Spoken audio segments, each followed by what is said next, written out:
Hi everyone, welcome to another session on parenting, and today's topic is something which is so aspirational to all of us, isn't it?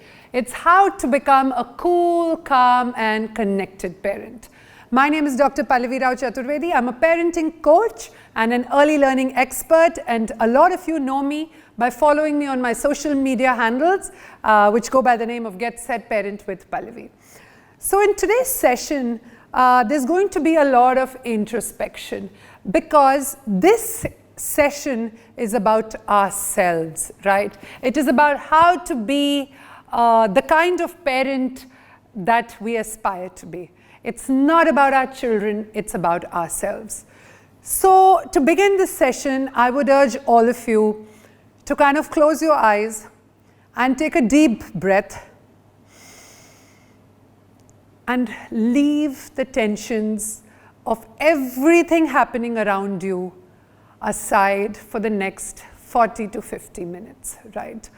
A part of achieving the cool, calm, composed, connected aura that we want to have is the ability to keep our baggage out. And I think this is the best time to practice it. Let's try it for the next 40 minutes, all right? So let's begin. Building a connection with your child is the most important aspect of parenting, and it lasts forever. The investment of the first 10 years in the connection, the bond that you build with your child lasts through the tumultuous teenage years, the 20s when they get slightly disconnected because they move out of home, and their adult years. So we have these formative years, right? The first 12, 13 years to build that connection. What does this picture evoke in you? For me, I think this picture says it all. The mom is completely absorbing the positive energy of her daughter. She is in love with her child and she is trying to connect with her, right? And the child is absorbing her mother's strength.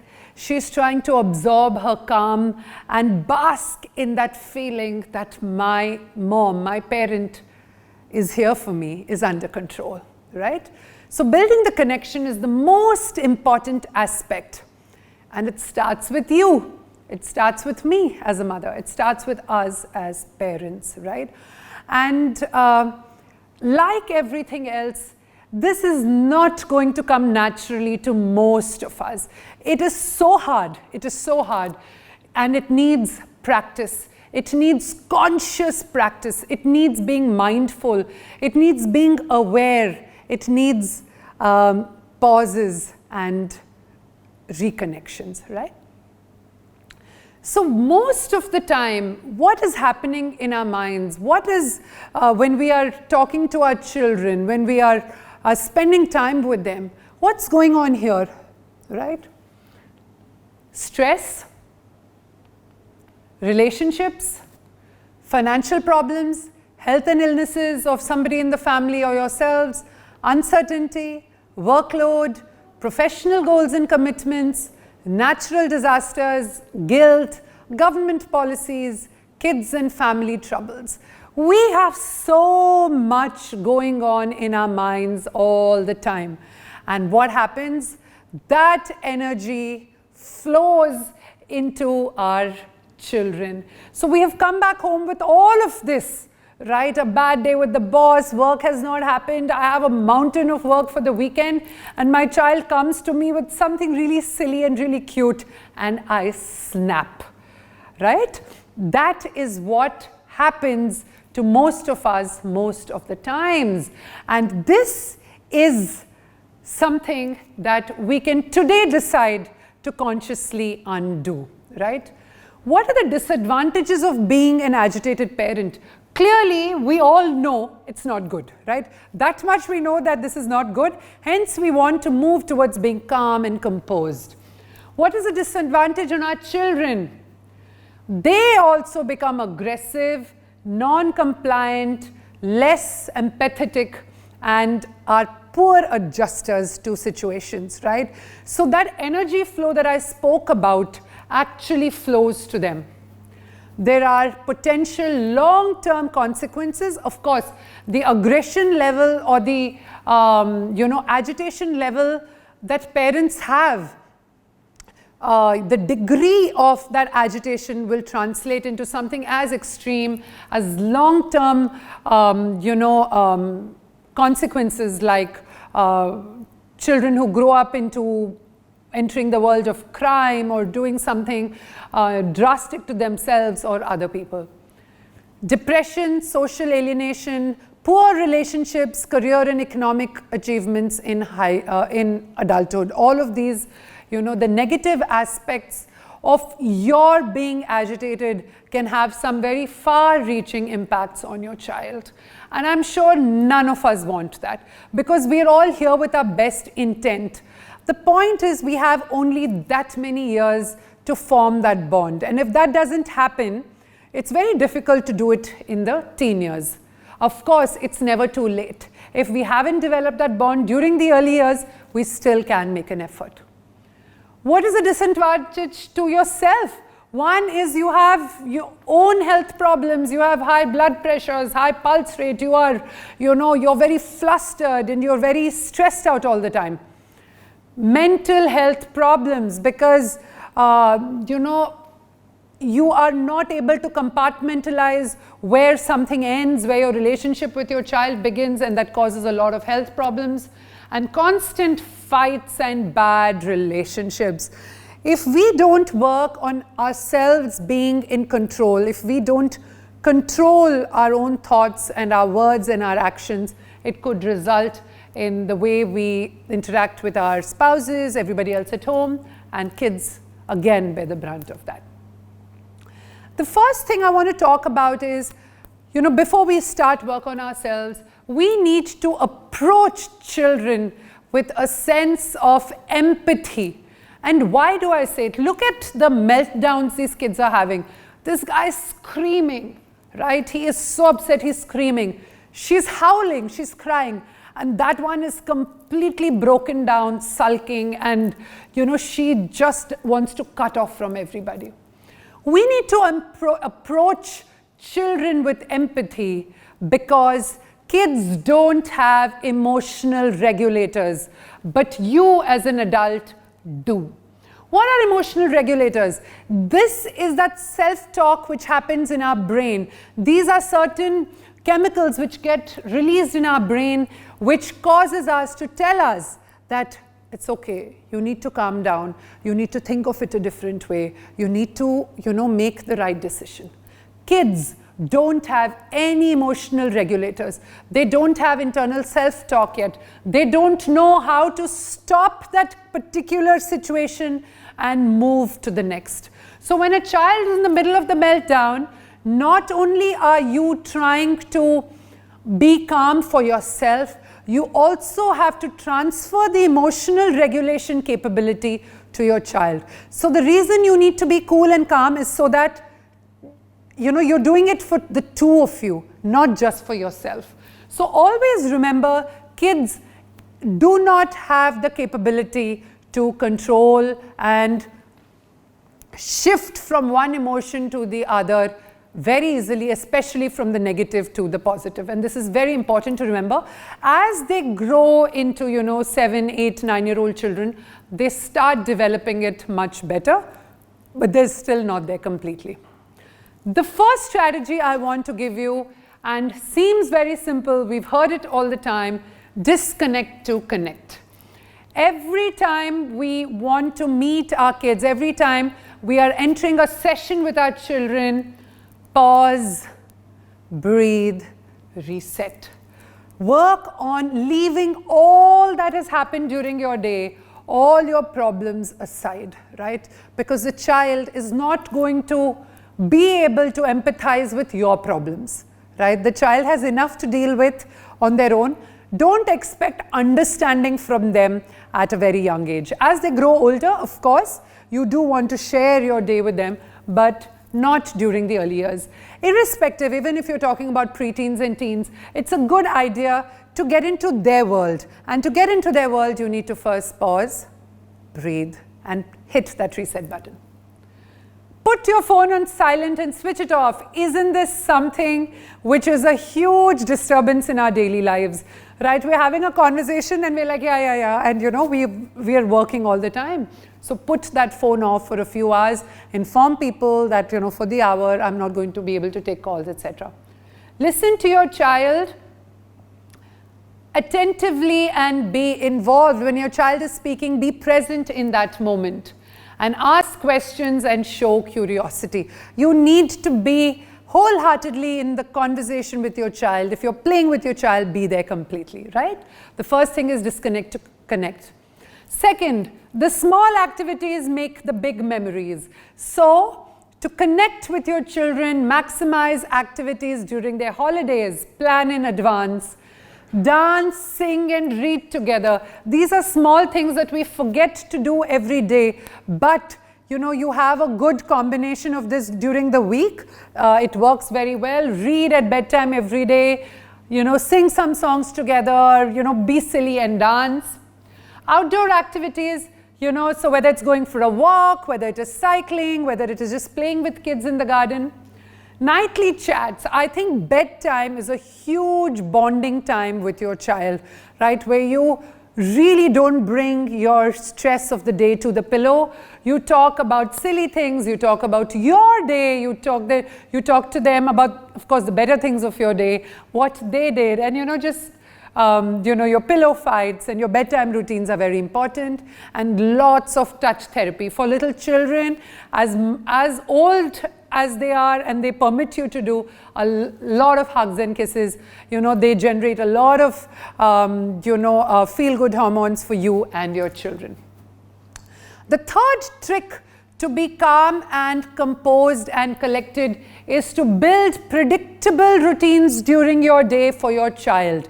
Having a routine is so important for you to feel that sense of calm, right? Why is it important? First of all, predictable routines set expectations. You know what the day is going to be. Your child knows what the day is going to be like. So everybody is on the same page. So today we're going to have this class and we're going to do this play and we're going to do this, right? Of course, there will be surprises, once in a while during the week, but expectation setting for the day is very, very important. It creates a sense of security. Children are creatures of routine. Children love to know what's going to happen next. A day where they are completely, free is also a great day, but a lot of such days and they feel lost. They get bored sometimes, they start crying because they don't know what is happening. So create a sense of security, to know that my day is going to go as planned, I'm going to be in my secure space, helps the child be calm, and hence that calm also comes on to you. It brings in the power of habit and discipline. A lot of clashes between parents and kids happen because of a lack of discipline, right? Your child is throwing shoes here and there, throwing clothes here and there. You are so angry and you lose your cool. If there was a habit, if there was a practice that the child always, was taught to do it from the beginning, that anger in you is, nipped in the bud. It brings down arguments. Everybody knows what to expect, right? So suppose you have said that 2 p.m. to 3 p.m. is screen time, but at 3 to 4 your child needs to do some art and craft or needs to do some self-study time. If this is in the routine, your child knows that every day I will get my screen time, and my mom or dad are not going to cheat me on that, they're not going to take it away, but I also need to do my study time. So it brings down the arguments. You also get what you want, I also need you to do what you need to do. Allows you to plan your day. If you know what is the day going to be for your child, you can also take time for yourself. When are you going to work? When are you going to work out? When are you going to do anything that you have for your own self, right? It's very important, again, that our lives are not 100% only about our children. We need to also do things for ourselves to feel good. A lot of parents, write to me and, talk to me and tell me that we have dedicated 100% of our lives to our children, morning till night, and that's all I do. Maybe sometimes that dissatisfaction also rubs off onto them. So when you plan a schedule for your kids, also plan your time. What is it that you want to do? Whatever it is that you want to do. Number 4, this is one of my favorites, offer choices. To feel the sense of calm and cool and being connected, one way to avoid arguments and tussles between you and your child is allow them some choice. If you are going to decide everything from what they're going to wear to what they're going to eat to what they're going to play to what they're going to read, obviously the child feels that I have no control in this house. So start giving them the ability to make small choices. Allow them some decisions, So, your younger children can decide, which color or what to wear or which storybook to read. Your elder kids can also, probably plan what kind of food they would like to eat during the week. They can discuss it with you. Make them a part of the decision making of the family, right? Because post the age of 7 or 8, children have so much to offer. They're so creative and they have so much responsibility that they're willing to, responsibility that they want to demonstrate. So give them those opportunities. Choices indicate trust. It shows the child that you as a parent trust the child. Respect their choices. This is extremely important. By offering choices and respecting them, it sends a great signal to your children and they feel connected to you. It reduces opportunity for arguments, right? If it is a small decision, if it is something that is not going to bring the child into harm, let the child decide, right? So, yes, we are parents, but we don't have to be controlling for everything. Let them make some decisions of your house or about themselves. Strategy number 5 is to avoid falling into those, manholes that will be a problem. So identify what are those pinch points and triggers. If you know and if you are conscious and if you're able to write down, if I do these 5 things, my child is definitely going to get upset and there are better ways to deal with it, identify it and move towards it. Comparison with other kids, right? No child likes to be compared with other kids. Be conscious of this. If you know that by comparing your child to your neighbor, to some friend, your child is going to get irritated, angry, and cut off from you, why would you do that, right? So be cautious about that. Unnecessary labeling, right? You're such a moron, you just don't understand this. Or you're so irresponsible all the time. Right? Or you are, so indisciplined. Passing such comments and labels onto your child can also make them feel rebellious, make them feel that they don't want to trust you and, they don't want to connect with you. So unnecessarily labeling them. Sudden changes in schedules, people and places. This is something you would have noticed, right? You take your, somebody, they've been planning for the day and, some relatives drop in and, cancel some of their plans. They get so upset. Doesn't that happen? Or you are supposed to go on a picnic and it starts raining. So some of these things, of course, can't be helped. But a lot of them, if you know that, sudden changes irk the younger ones, try to teach them that some things can't be helped and how do we get over it. Use of words, if versus then. If you finish your lunch, I will give you a chocolate, right? Versus, when you finish your lunch, you can have your chocolate. If is conditional, right? It shows that you need to do this to achieve that. When is more eventual. when you finish your lunch, you're anyway going to have it. When you finish your lunch, you can have it. So, you know, again, it is all about control. If there's too much control, the child is going to keep pushing back and create arguments between you and her or you and him. And that is a reason, again, for you to explode or get into arguments. So identify these. Overstimulation, again, for the younger ones, you know, you go to a noisy wedding, a noisy birthday party, you know, you see this all the time. Haven't you observed when you go to a movie theater, there are always 2 or 3 parents roaming outside with a baby, or in a wedding, there are always a couple of parents sitting outside because the child is so overstimulated inside, feeling uncomfortable. They want to be in a quieter, calmer place, right?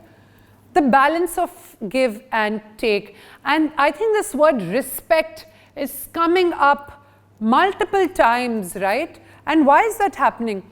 Even though our children are small, even though they come from us, they are individuals who need and deserve respect. And this is something that the sooner we appreciate and the sooner we start practicing, the happier our relationship with our children will become, right? There are instances of parents not respecting the choices of adult children, whether it is their relationships, jobs, and that somehow starts from the early years. Start respecting, you know, it's a tug of war, right? If you are pulling the rope all the time, your child is going to let go one fine day and you're going to fall down. So what you need to do, you know, in order to create an individual who you can trust will make right decisions for them, everything comes from a place of love, right? Even if we're controlling them, we believe it is because we love them and we don't want them to mess it up. So the first, you know, 15, 16 years is such an amazing practice ground where you're slowly leaving the rope to them and allow them to start making their decisions, making their choices, and then every time they stumble, you're there for them. So respect is a two-way street. You expect to be respected, you need to give them that respect.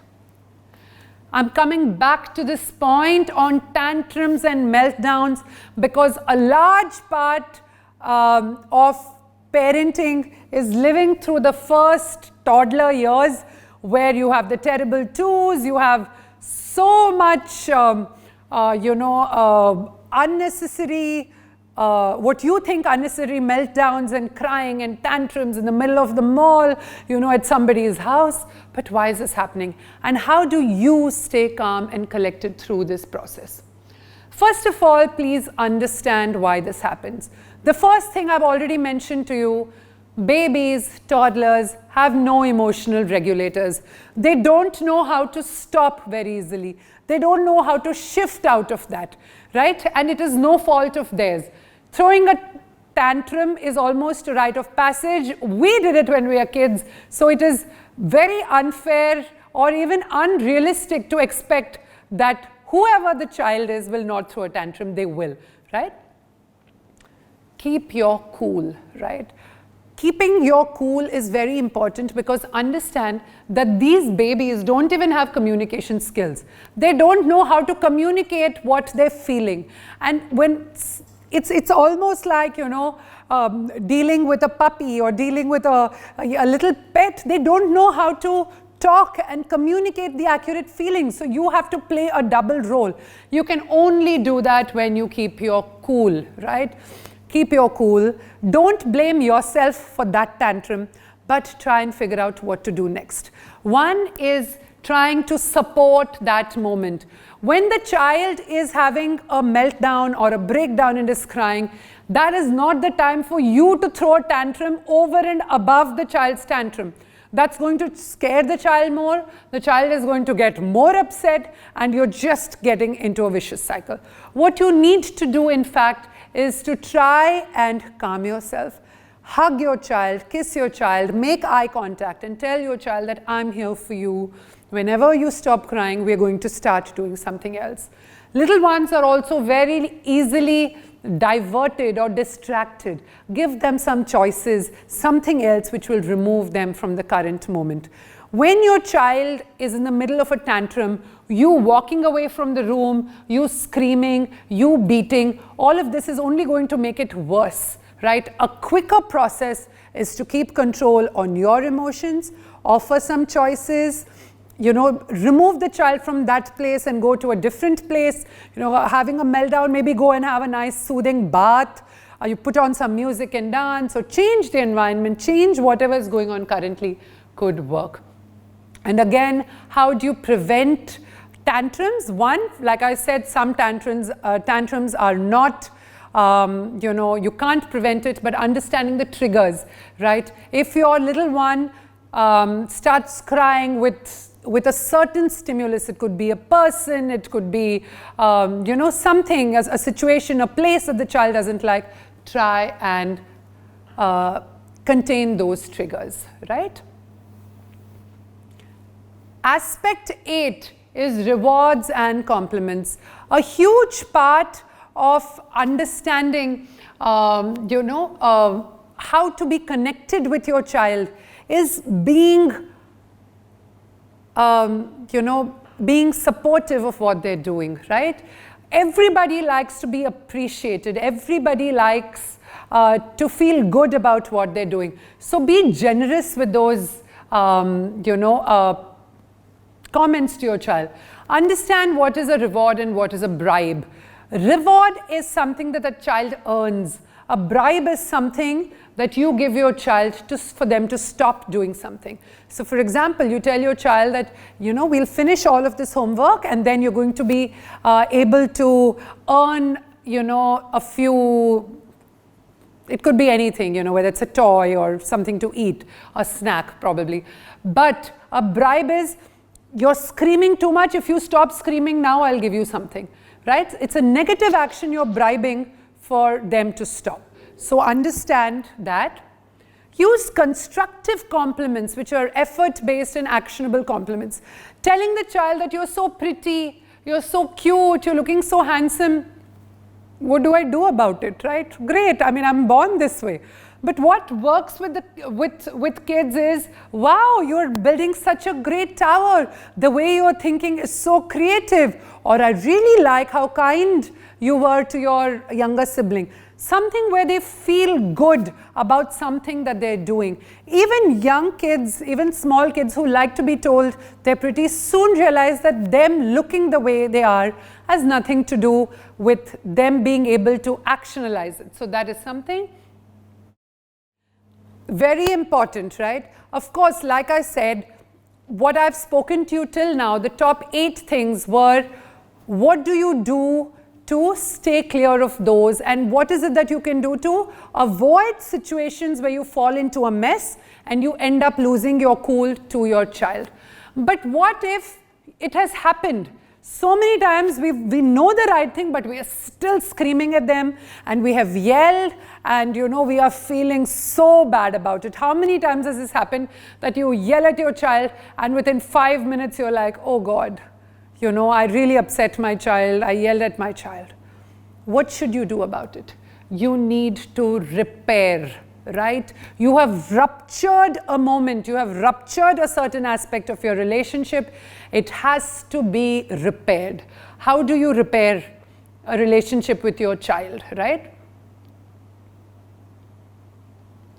Calm down completely first.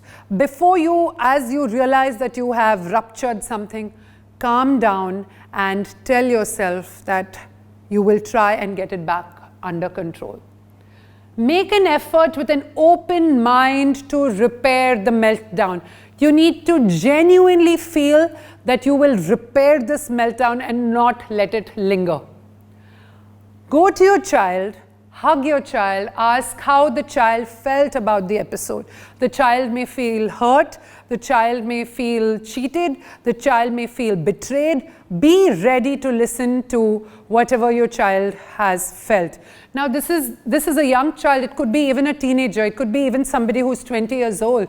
If you have got into a meltdown and it's a parental meltdown, try and figure out how to repair the situation. Ask the child and be willing to listen to it without becoming defensive, how the child felt about it. Acknowledge the feelings. All right, you really felt that I wasn't listening to your point of view, right? Express your regret. I apologize. I'm really sorry you felt that way, right? And explain your point of view. Apologize wholeheartedly. Promise it won't happen the next time, right? So you say, sorry, I'm really sorry. I understand, what you were feeling. But the reason I got so upset is because, this was what I was feeling and this is where I was coming from. But it's all right. Let us figure out a way to sort this problem out. And I'm really sorry. I will try and not have a meltdown like this again, and mean it, right?